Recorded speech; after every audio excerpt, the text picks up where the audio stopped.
Okay, hi. It's always a challenge to go after Prayas. He drums up a vortex of inarticulacy and its tension with language.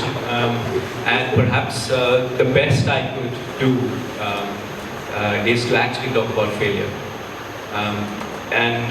I must acknowledge that I thought of this framing yesterday evening in a conversation with Vishal, as he was describing his the idea that he will be presenting in the presentation today.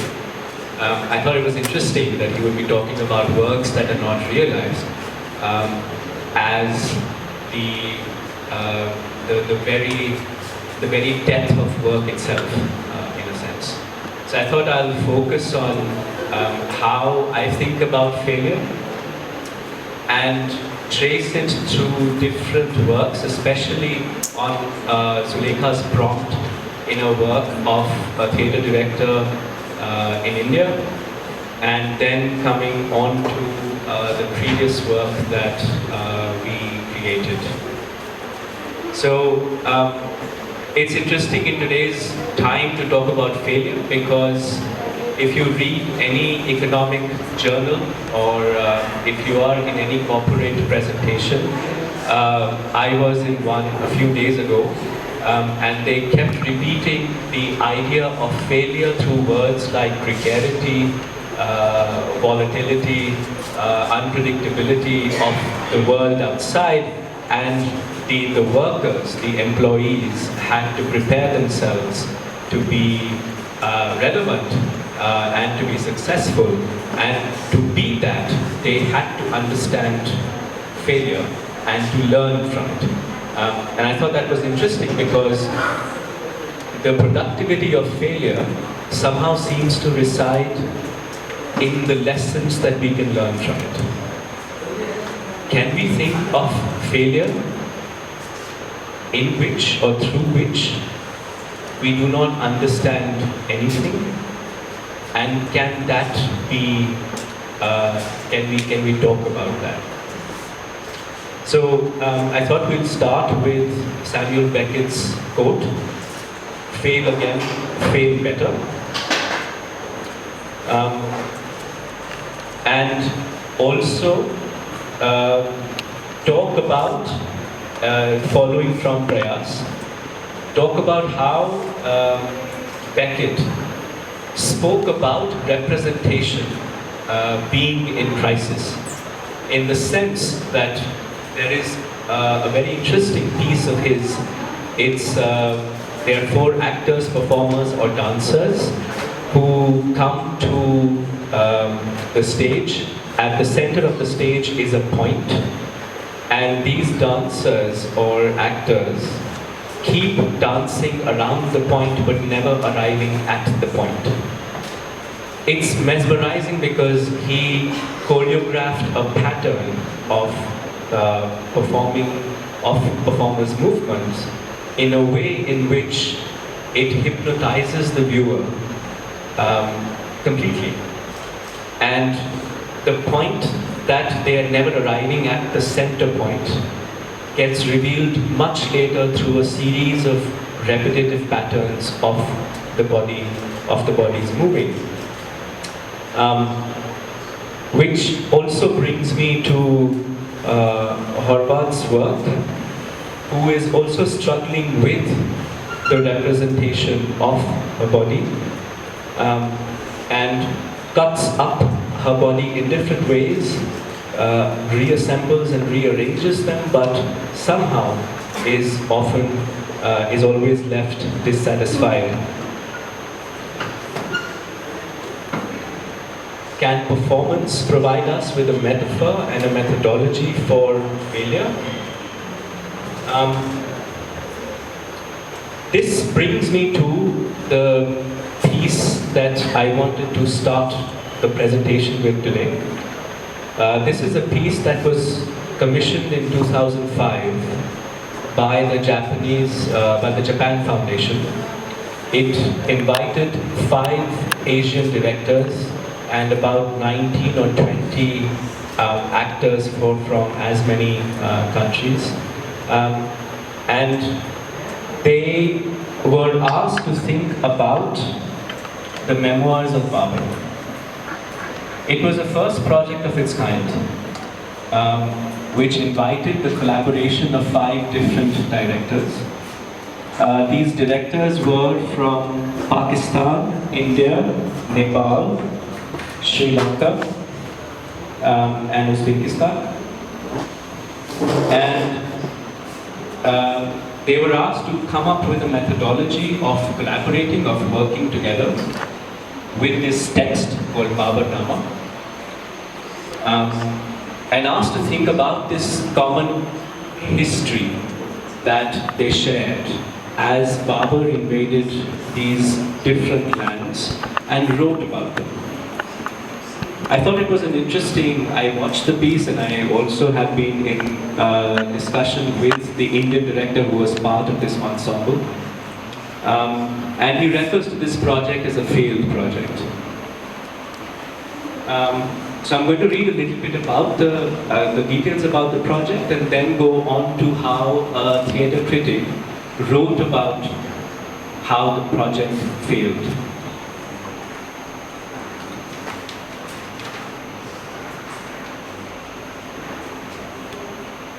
Zahiruddin Muhammad Babur was the first Mughal emperor of India, a warrior who fought by the bloodthirsty standards of his time.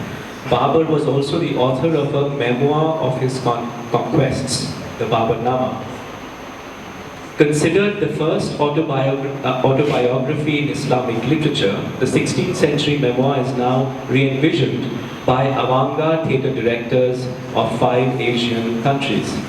Commissioned by the Japan Foundation, Memories of a Legend will be staged, was to be staged in Tokyo as well as in New Delhi in 2005. The son of a petty ruler in present-day Turkestan and a descendant of the legendary conqueror Kamurli, Babur inherited his father's throne at the age of 11. He made acute observations in his autobiography of India. I quote him, "A strange country. Compared to ours, it is another world.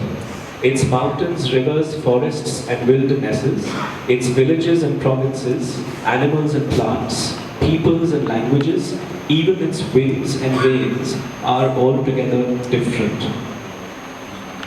The 5 Asian directors who were all born in the 60s and the 70s, have been asked to re-envision this text and have been asked to also come up with a methodology of working together.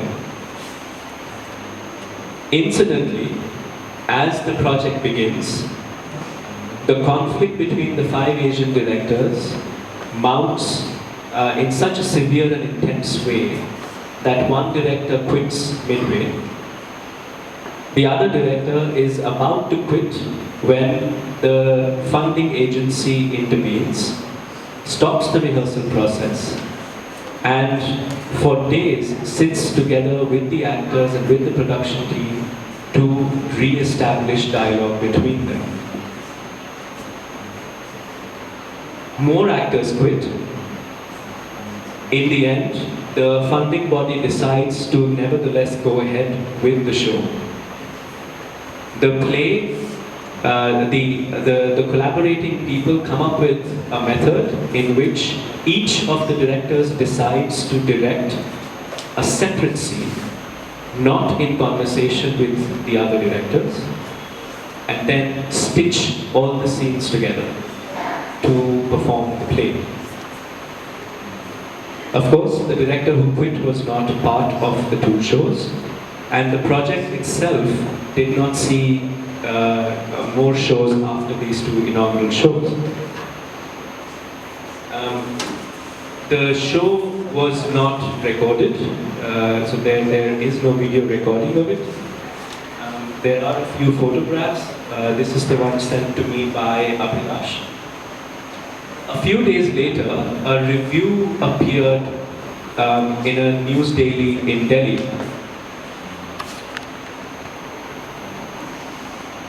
It said, The process involved a lot of debating, squabbling, compromises, and frustration. As it turned out, the audience's experience was also frustrating. It all appeared as an assortment of all kinds of ideas, scenes, multimedia, actors, languages, thrown here and there, up and down, big and small, same and different, to the accompaniment of narration, descriptions, movements, paintings, rituals, and music. The novelty and diversity of approaches was at once fascinating, mystifying, and even irritating. Here was bombardment of information in the form of fragmented truths, but in vain did the audience look for a key to the understanding of the whole picture. Was this bafflement deliberate, the end in itself? Or was all of this an imitation of surfing to cater to the new aesthetic sensibility of the TV viewer? Or could it be that the audience is not yet ready for this kind of performance? If at all we call this a performance? Or could it be that this kind of Asian theatre is not Asian at all? Shall it really be asked to represent what is it being Asian? I do not agree with the critic, of course, these are not my words, but I thought it was interesting to think about these questions as questions that are provoking us to think about what does performance do? And as Prayas was asking, if we do not understand it right there and then in the immediacy of performance itself, how do we revisit it later? Of course, all of us do revisit it later, but what is the modality and what are the questions with which we revisit them later?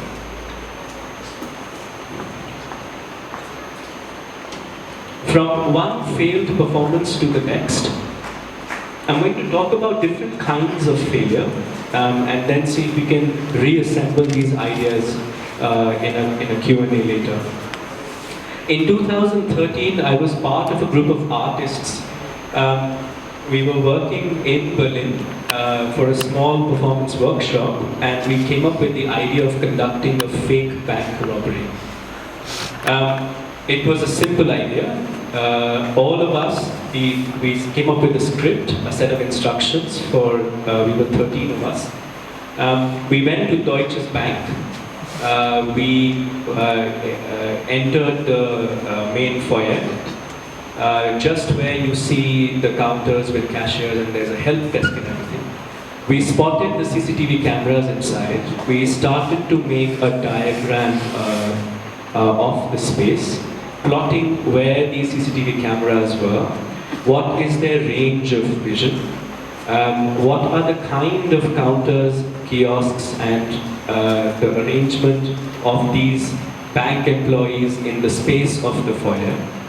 And we ensured that this was all visible. We were staging this right in the middle of the foyer. In about 12 or 14 minutes, one guard approached us and asked us what we were doing. We told him that we were planning a bank robbery. He, of course, did not believe us. He looked at all of us. Some of us were clearly not German. He looked confused, baffled, turned back, and came back with more guards. And then started a barrage of questions. These questions ranged from, could we see your identity proof, where are you from, why are you doing this? Of course, this is in jest, you do not mean to be serious. Do you know what a robbery is? You cannot disturb the environment of our bank like this, etc., etc. We kept saying that we do have the right to plan a robbery. If we are telling you it's a fake one, it's not a real one, so you need not be worried. And please leave us alone. Of course, the squabble turned into a heated debate, and then the security guards removed us from the bank's premises. I thought it was for us, this failed robbery became an interesting site for proposing performances which cannot be realized or which you will not be allowed to realize. And sometimes, therefore, the act of proposing something is an affront to the socio-political structure of a space or the way social relationships occur in a space. Which brings me to another piece we created in 2014. We started to think about sleep a lot. Sleep is, in a sense, the failure of performance itself. In Natya Shastra, out of the 11 things that are forbidden, the actor is not allowed to lie horizontal on stage, which suggests that any kind of a sleeping posture, even if sleep has to be depicted, that it has to be depicted vertical and not horizontal, and that the actor cannot actually, he or she has to display sleep, not actually go to sleep. That sleep becomes this anti-sight. We are not interested in seeing bodies sleep. We are not interested in performing sleep. If we are to perform sleep, then how would we do it? So we spoke with sleep doctors, sleep therapists, sleep historians. We met different kinds of people who sleep in different ways and conducted a 1-week-long sleep festival called Downtime. This was a 2-city festival. One of my collaborators, Arnika, is sitting behind. There were about 6 or 7 collaborators we had. We collaborated with filmmakers, with historians, with other kinds of experts of sleep. And we staged 3 events. The first event was called Sleep Surfing, in which we asked people to lend their bedrooms for one night and then signed up audience members to visit these bedrooms of strangers for one night and perform their sleep for them. The hosts were asked to prepare a sleep script and hand it over to the visitor, the audience visitor, who came visiting that particular evening, and then lend their sleeping place. It could be a mattress, the bedroom, a couch, or wherever they sleep every day, for one night to this audience member. And this audience member was then asked to record and to observe the bedroom of the stranger as a contemporary museum of sleep, and then come back with their findings the next morning. We invited the hosts and the sleep surfers, the visitors, the following morning. And then each of them shared their observations of being sleepless or having experienced a very different kind of sleep in sleep surfing. The next event was, by the way, sorry, I always forget to mention this, that this was also conceptualized as a 2-city event, so it was supposed to take place in Delhi and Berlin together simultaneously on the same evening. And the format that we decided was that we would originally invite people to come to the venue and then exchange apartments. And as I went around discussing this idea with a group of friends in art, I figured that this would involve people to trust each other to a degree that was unparalleled. I mean, how do you come to a venue and bring your apartment key and just give it to somebody else and take somebody else's key and go and spend the night in the stranger's bedroom? There were also questions of intimacy and gender that came up. One of my friends said, what if there is another woman who came and slept in the same bed right next to my partner. I cannot allow that to happen.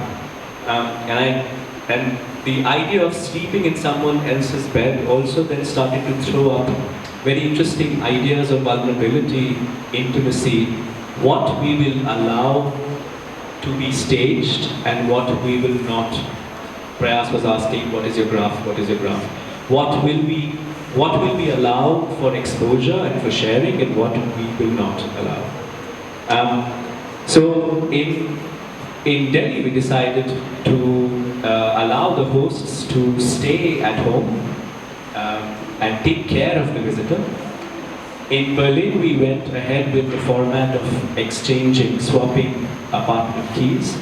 In Berlin, nobody turned up for the show, so the sleep surfing did not occur. In Delhi, it did. We had about a dozen hosts and a dozen visitors. The second event was a sleepwalk, in which we worked with Shaunak Sen, who is a filmmaker. Some of you may have seen his film. He recently released a documentary film called Series of Sleep. And he had been working with the informal sleep industries in Old Delhi, underneath Lohapul, Simapuri, and also right behind Jama Masjid. This is an informal sleep industry that's run by the homeless for the homeless. And these microeconomies run in thousands, both in terms of the people who come to sleep at night and also in terms of the sheer financial economy that it generates. We worked with Ranjit, you see in the photograph here. He runs the territory underneath Lohapul. So then, right under Lohapul, there is an ever-expanding, exposed riverbed. The river is shrinking year by year. And he's taken that land to make it available to homeless sleepers. And he now has around 800 to 1,000 homeless sleepers sleeping there. He also has made 3 makeshift cinema halls there. And he sells a 10 rupee ticket per night, in which he shows 3 Hindi films. Each Hindi film is about 2.5 hours, 3 hours, each 9 hours, which is the length of the night. So we worked with him, and we asked him if he would like to share with us how he runs this microeconomy around sleep. And then audiences were invited to walk with him underneath Lohapul, in which he shared tips about how to survive the harsh nights of Delhi sleeping outside. And then finally, we did a third event called Sleep Hotel, in which we installed digital beds between Delhi and Berlin. And we asked audiences to book a bed for the night. And each bed, so there were these enclosures in Delhi and beds in Berlin. And each bed in Delhi was digitally connected to a bed in Berlin. And each pair had a different kind of sleeping instruction or a different sleep practice, which the pairs were asked to perform for each other throughout the night.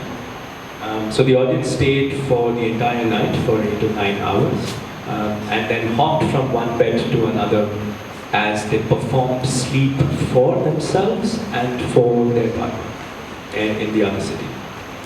A particular moment of failure for me was quite memorable. We had a bed called the drug bed, in which we kept a lot of sleeping pills in a small bottle, both in the Delhi bed as well as the Berlin bed. This particular pair that went in, they were asked to consume the sleeping pills, and they were connected with Skype, so they could see each other on video, and then were asked to take notes on how the body, how does one experience artificially induced sleep and what happens to the body when one does this. The participant in Berlin refused to take sleeping pills, instead shared many stories and memories around how the location of sleeping pills in her life and in her friend's life with this partner in Delhi. The audience member in Delhi consumed the sleeping pills, came out after a couple of hours and started pumping coffee into his body, constantly, persistently confessing that his body is getting drowsy. We did not get the permission to actually have sleeping pills in Delhi. There is a censor board here and we have to get everything passed from the board. And we did not get the permission to have real sleeping pills. So they were actually placebos. But the audience member who consumed these pills, thinking that these were sleeping pills, went through the entire night confessing a narrative after narrative of the experience of what his body was going through after having consumed 5 pills. And I thought that was an interesting moment of failure, a failure of trust within the performance, a failure of re-memorizing the experience of what this performer what this audience member had gone through inside, and also of how does one restage these performances when they come out. So the question that I want to leave us with is, can failure in performance help us to collectively reimagine the role of performance in our political, social, and imaginative lives? Thank you.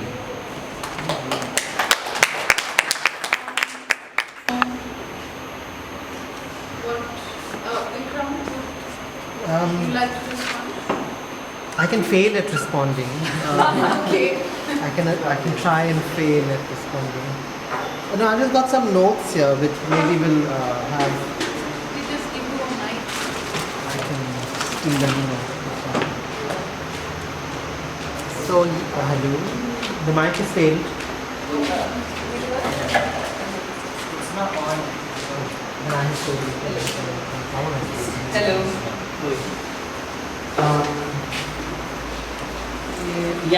So when Amitesh walked in here today and said it's all on failure after sending me something completely different last night. So,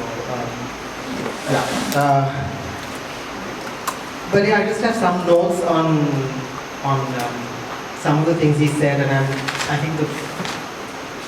think my all-round question really is that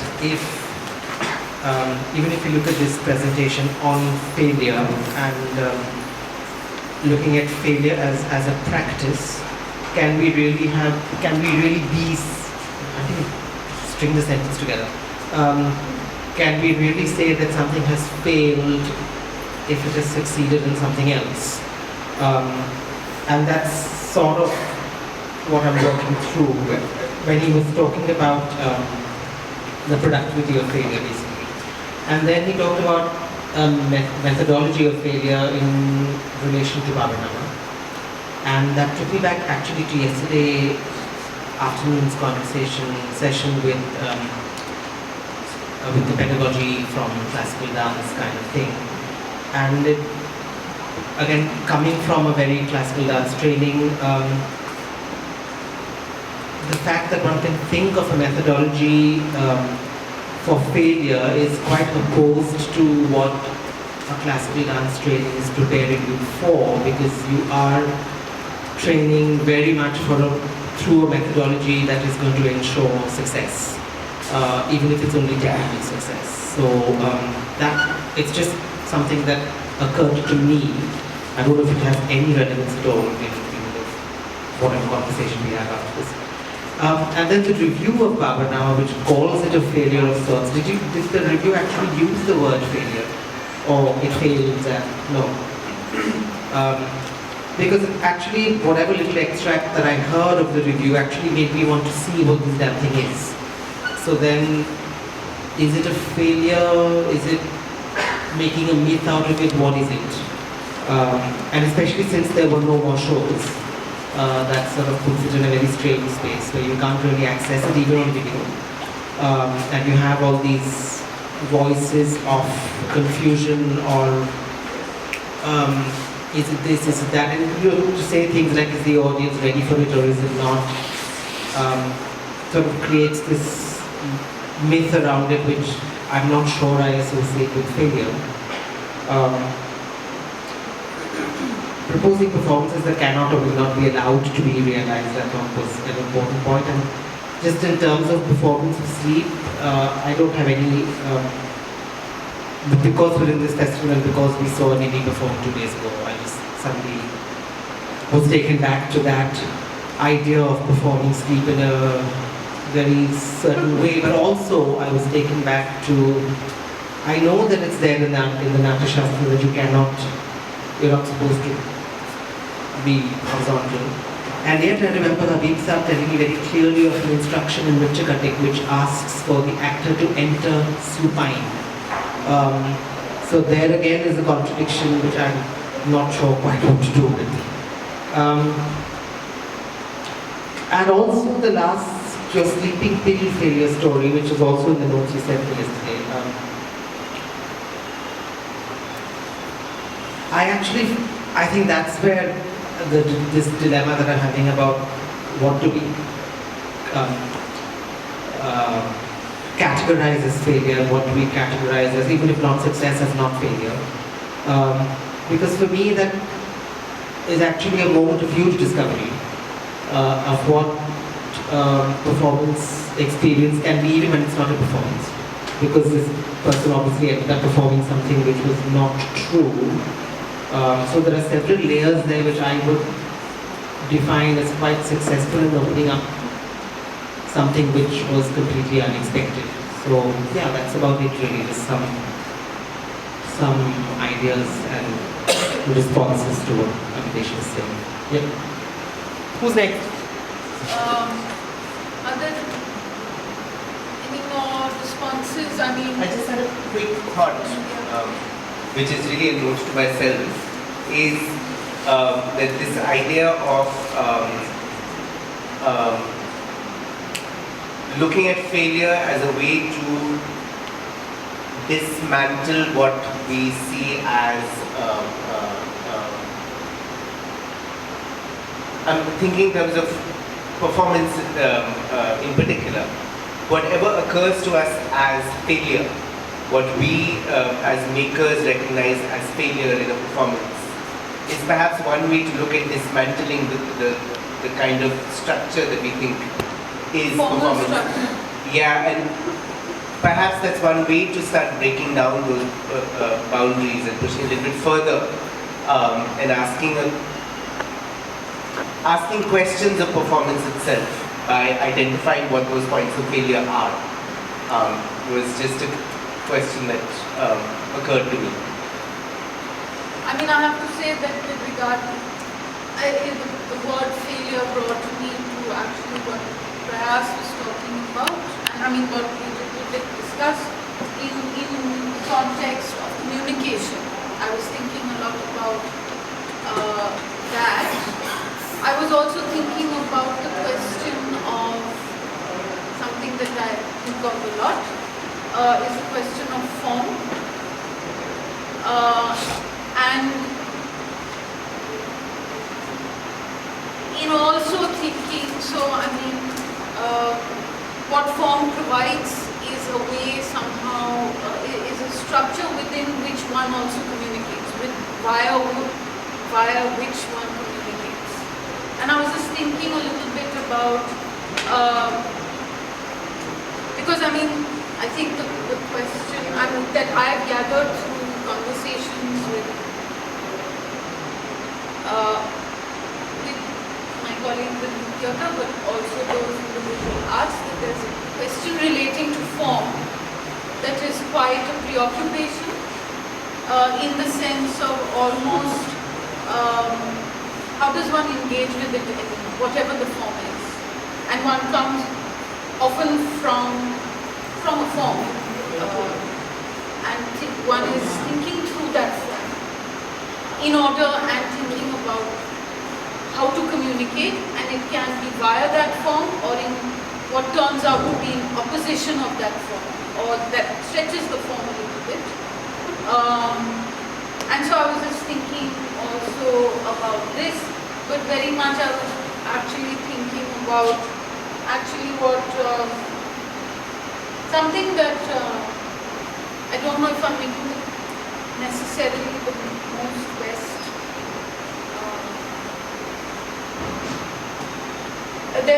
Correlation. I mean, Foucault said in the morning about how one, the question of I think he was talking quite specifically in how, it was in another context, but he was talking about what is on a stage or within a performance space and its relationship to the outside.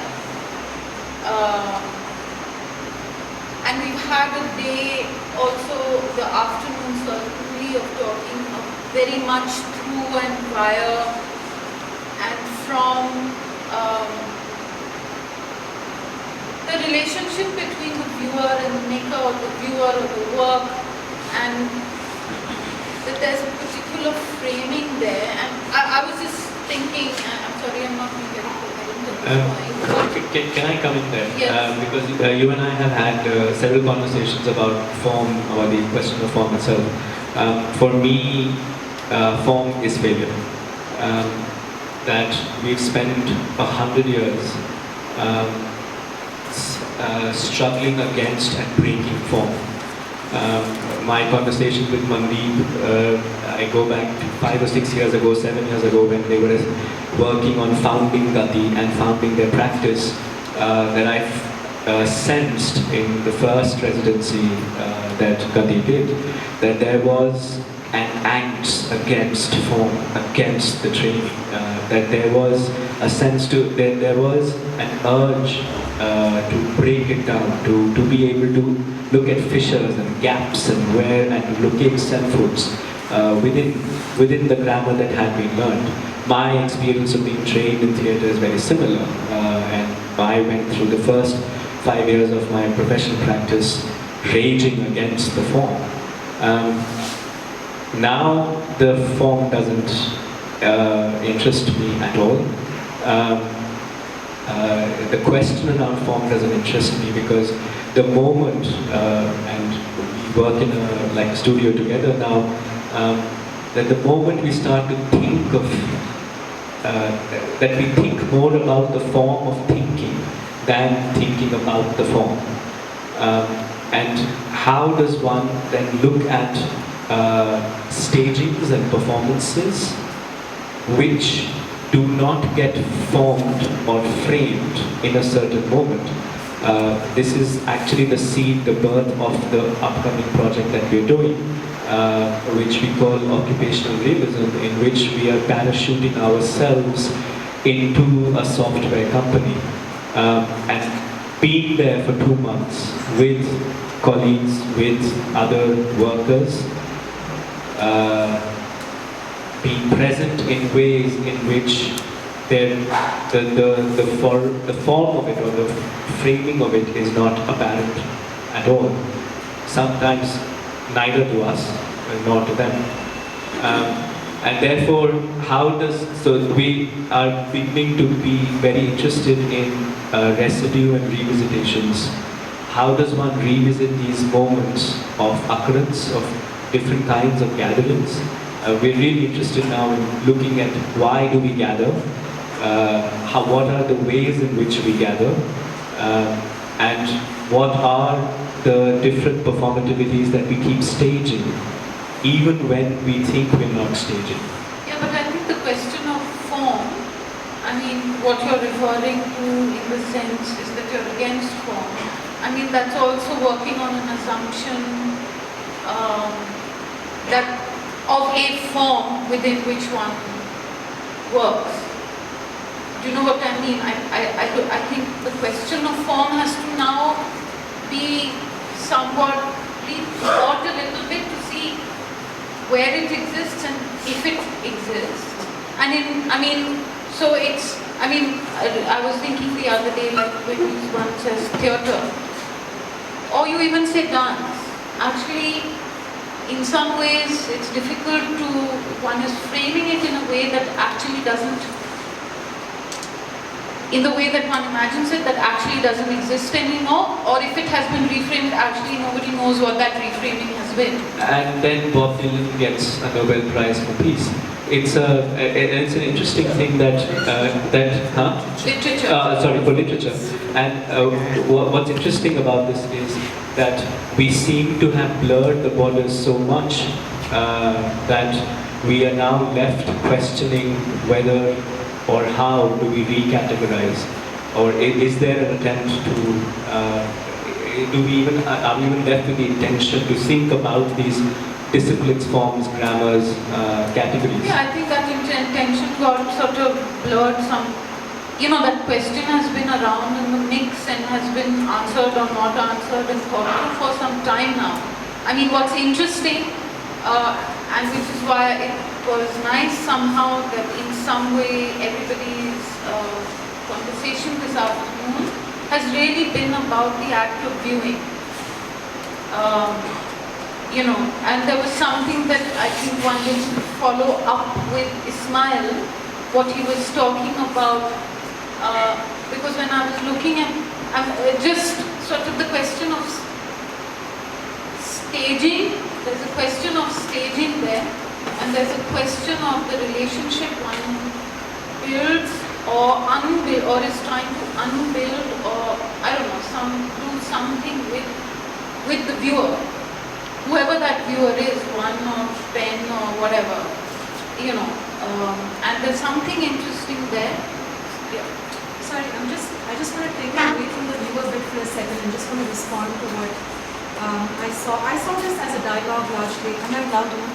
Well, it's I saw it as a dialogue between actors, and the framing in my mind when I was listening to you was about an actor, someone who's creating or performing at this stage, and in the process co-opting identity, whether it's of the security guard by saying, you know what, I'm going to rob the bank, or at least plan to rob the bank, or whether it was in the case of Babur Nama, it was about co-opting the identity of the director and whatever roles there were on the stage therefore. And in the case of the sleep sort of series, about the people who actually sleep in some sense on the street. I'm going to take that away because frankly, when I remember reading about it for the first time, I was appalled. As a viewer or as a reader of that review or whatever it is, as to what is going on, and in this co-option of identity, and therefore also forcing those two actors, one who is deliberate, that is you or the people you're working with, and one who is being not consciously or out of her/his own will being brought on stage. Whoever this person is, security guard, the guy who sleeps. And in that process, what amazed me was you were challenging the person's role of who they were and making them rethink in some sense, reimagine their role in this larger performance. But within that, as a viewer, and if I were to separate myself from all of this as not being a part of that stage, I was alienated, surprised even. So I sort of, I understand that your hesitance to sort of create that form or frame of form, but can you actually leave the viewer out of that equation and that conversation? And in trying to sort of resist the making of form or challenging those boundaries, where does my position as a viewer lie? And why am I constantly feeling as if I'm outside the frame of that conversation? Sorry, I don't know if I'm making sense, but that was just... No, I think that's actually what because I had not actually... what was interesting to hear the 5 people today, this afternoon, has been interestingly that it's so much posing the question in relationship to the act of viewing. And I don't think this is, I don't think one can just resolve because it's a breakup. Actually, what it is in some ways is that it's a very strong breakup of the proscenium and what that does. And actually, it was I was just thinking about what Ismail was saying, and that, that the way something is staged, in the sense that where your viewer is and within which you are, you know what I mean? There's something over there, I think, that has been thought through in as much as in the belly dancing example that he gave, because he spoke quite specifically about viewership position and where the performance was located, in as much as it is in Amitesh's work. It's actually a kind of thinking through and questioning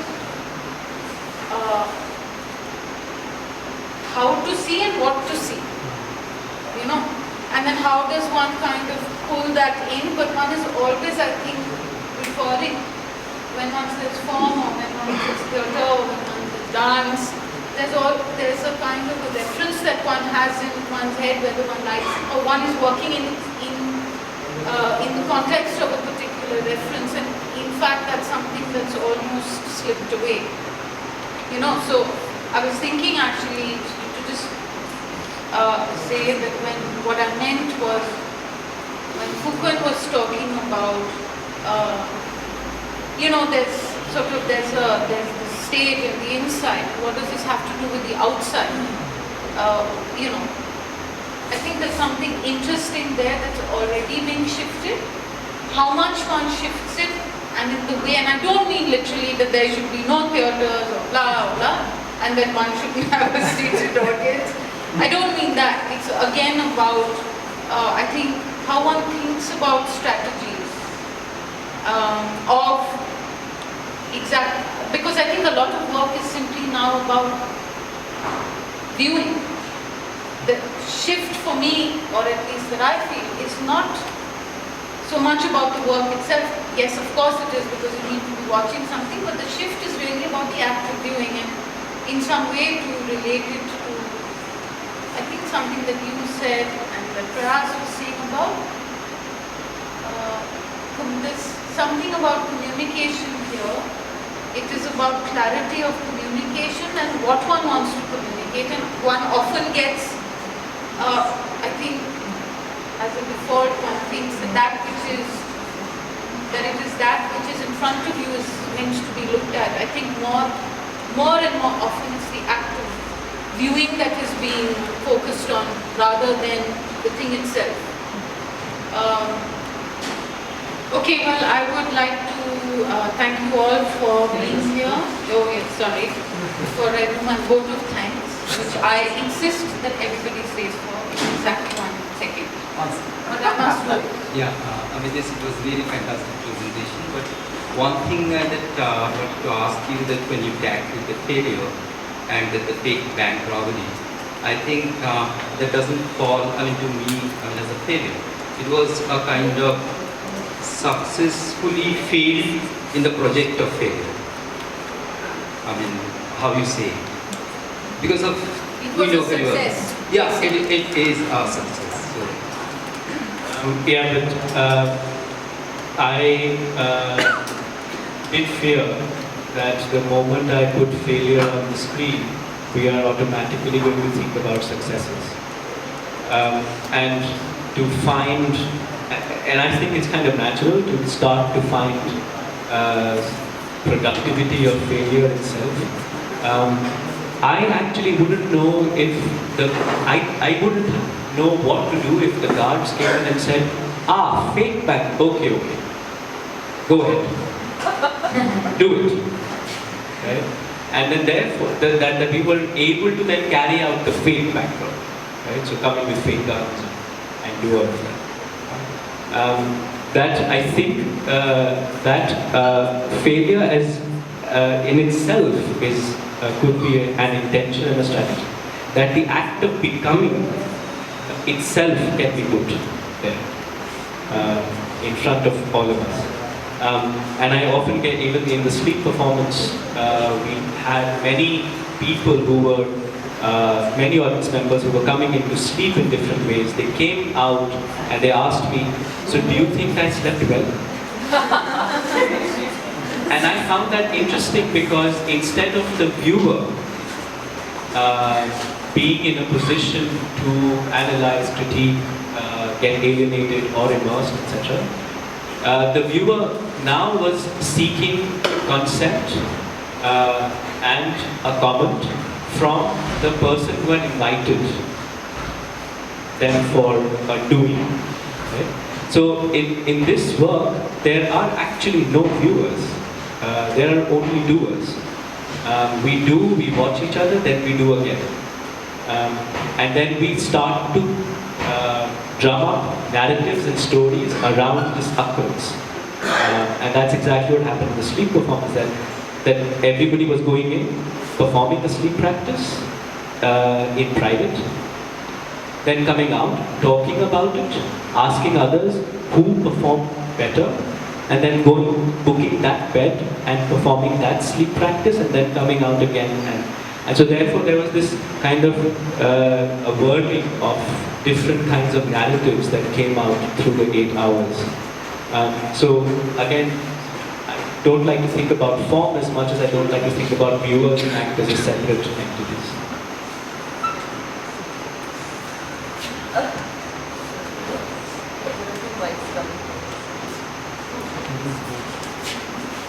Shall I the vote of thanks? Okay. Thank you. I would like to, of course, thank you all for staying. It's been a terribly long day. But also particularly to Gati, Ranjana and Mandeep and Vipin and Deepak for inserting How to Stage 2016 within your conference.